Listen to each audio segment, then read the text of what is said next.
All right, welcome to another edition of Show Business on the Marketplace. Let's lighten up the conversation a bit. Today, we want to focus on cross-industry collaborations between show business and other sectors, whether it's partnerships with technology, fashion, even agriculture.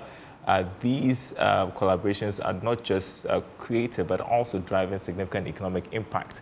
To discuss this, joined by culture journalist with myjournalline.com, Kenneth Awutudako, to talk a bit more about this cross-border collaborations in between showbiz and other sectors. I mean, talk to us about what this is and how impactful it is to the economy. So you understand how important collaboration is in terms of any other field, not even limited to just the showbiz industry, from agriculture, from entertainment, from business, economics. I mean, in economy, basically, there's a lot that, goes into collaboration that ensures that there is some, synergy between different areas to ensure development in general. And in entertainment, that is not different. There are collaborations that go on sometimes in the forefront, sometimes in the back end of things that make some of these activities, successful. For instance, when you come to the collaboration between like the music industry and the fashion industry and the film industry, they are very intertwined in the way they conduct their activities. For instance, if a fashion line decides to collaborate with a musician or a music sector player to organize, for instance, fashion shows, amongst other things, they have a way of sharing ideas or sharing creative elements that ensures that both of them come out with a win-win situation. So if, for example, a fashion brand collaborates with a musician, they can find a way to create, and I'm using just an example, a fashion line for a particular artist, and then that's exclusive, and then the fans of that particular artist is able to, are gravitating towards that particular product, and that gives the artist some sort of element of goodies for their fans, while also highlighting whichever brand that is collaborating with. And it's a win-win situation for both of them because it's publicity for the artist as well, and it's also sometimes, depending on the arrangement that they go into, it's also making some monetary benefits for whichever fashion brand it is, and also publicity as well. Oh, let's bring it home to Ghana. I mean, have you seen such collaborations lately? Give us examples if you like. So there are, right now, when it comes to fashion specifically, fashion and music, there are many collaborations that are going on right now. There is there's a brand called Ripe Organic that is partnering different musicians, including Kuju Q and all those Ghanaian artists locally to make sure that their brand is out there while promoting the music and the product that whichever artist is also selling to the world. And that's just one example. There's also the lives of Free the Youth.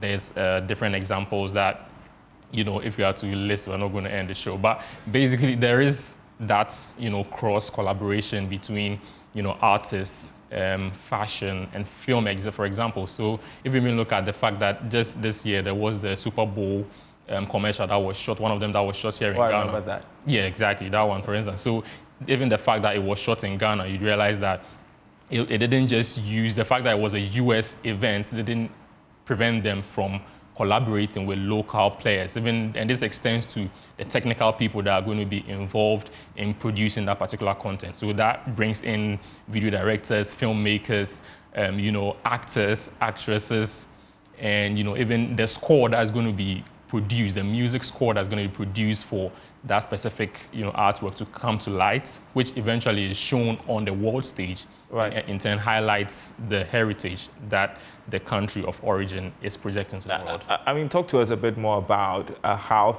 such collaborations, I mean, you talked about the Super Bowl experience, increases the visibility of Ghana on the international market and makes us more visible. So that is one example.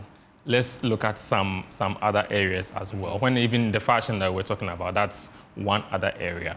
The Super Bowl, I mentioned the fact that there are individuals that are in the value chain that get employment in that specific scenario. If you look at a country like Ghana, where unemployment rate is very low, and government is also struggling to meet up with the demands of the youth that are graduating from various tertiary institutions, amongst others, this sort of helps.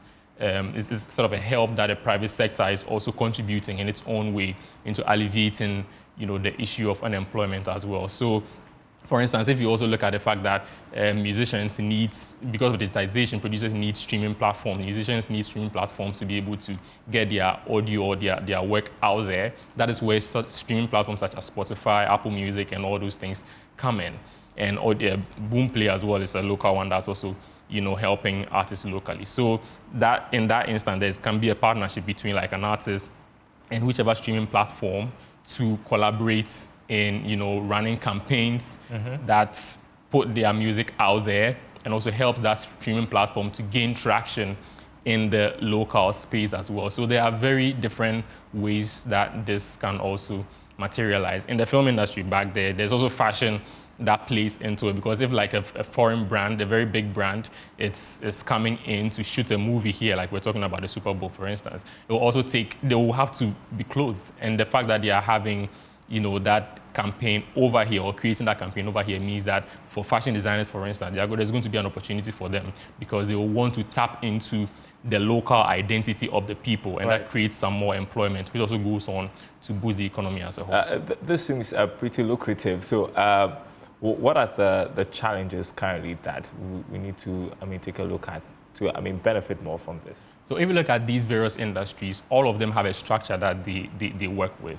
Some structures take a long time to materialize. Others have a short time to get done. For instance, if the timelines between what a filmmaker would require to put a campaign out will be different from what a musician's version may be shorter than what the filmmaker or the documentary maker will take. So that communication in terms of timelines is where there is one challenge. So in addressing that, if there are able to be clear communication gaps between, various sectors, is going to also help, ensure that there is the streamlining of whichever campaign that they are running. Basically, also when it comes to the structures that are in place to be able to ensure a seamless, coordination between all of these areas. That's also one thing that, if looked at, is going to also help to ensure that there is some development in that area, and also a boost to the economy as a whole. Like I said, it sounds pretty lucrative. We should explore that more. Thank you so much, Ken Auchidako, culture journalist, myjournline.com.